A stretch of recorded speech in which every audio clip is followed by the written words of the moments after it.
I like looking at people as I go by to find the assholes on their phones or doing makeup or some shit, you know.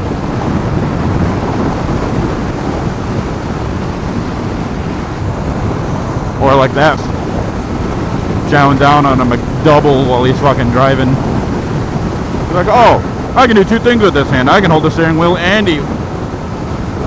I mean, that's one of those things, you know, a lot of people do it. And as far as like eating something like that, you know, like french fries or, you know, drinking whatever, you know, I personally have a little bit of leniency on that. Obviously the law has way too much leniency on it, but you know, that's not something that really requires your attention, you know. As long as you're, you know, like hand-eye coordination or whatever is good, you know, it's like smoking or whatever, you're taking a sip of water, you don't have to like stare at it to make sure you're getting it to your mouth. I think that's the biggest difference between like eating on the road and texting or makeup, obviously, that's a big one. Doing your hair. I've got Bluetooth in my car. I do accept calls, like if someone's calling me or whatever, I'll answer it real quick. But I never have my phone in my hand. But that was different before I started riding. I'll give you a little bit of backstory, you know, a little bit about my personal growth, I guess, since I got on a bike, is,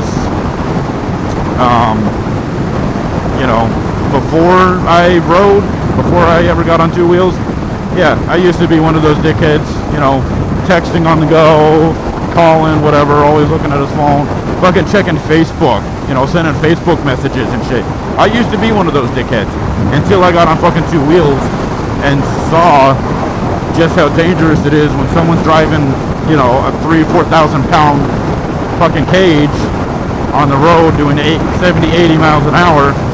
If they're looking down at their phone, they're not checking their mirrors, you know, doing what they need to be doing, watching out for you. So ever since I got on two wheels, ever since I got my bike, man, you know, never. I maybe done it once, and that was because there were some family things going on. You know, I'm not going to get too much into my personal life here, but maybe one day if I get enough subscribers.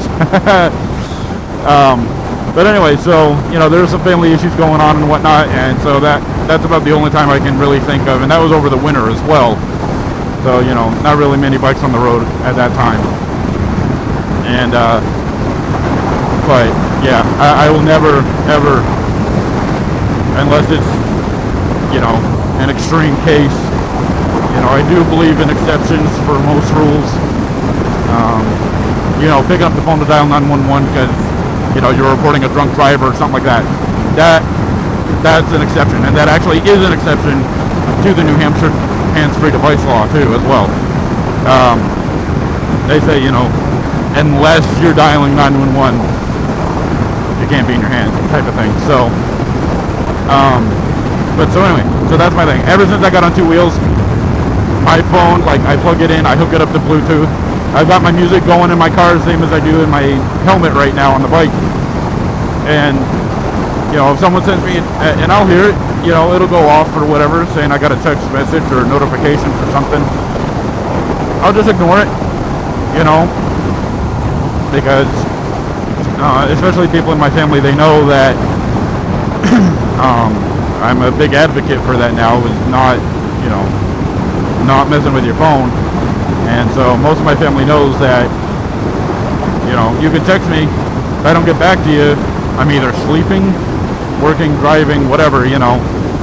They know that if I'm driving, I won't respond right away. So I'm like, you know, if you text me and it's kind of urgent and I don't respond to your text within a few minutes, call me. Because if I'm driving or on the bike, I can answer the phone call and, you know, you can tell me what's up. My phone sits in a little cubby, and that's where it stays. You know, I have it plugged in a charger, I have it hooked up through Bluetooth, but that's where it stays from the time I back out of my driveway to the time I pull in wherever I'm going. Again, like I said, you know, I used to be one of those dickheads that would be on their phone in the car, and, you know, getting on two wheels kind of gave me a new perspective, which I'm glad. And And I think a lot of people just lack that. A lot of people don't know what it's like to be on a bike, and watching for me, my former self, being on a phone and shit. If you're on two wheels, man, just be careful. Watch for that shit. If you're someone who doesn't have a bike and you're watching this and you have a car or whatever and you do it, just don't, man. You know, it ain't that important. Don't take your attention away from the road just because your bestie hit you up saying, hey, you going to that party tonight?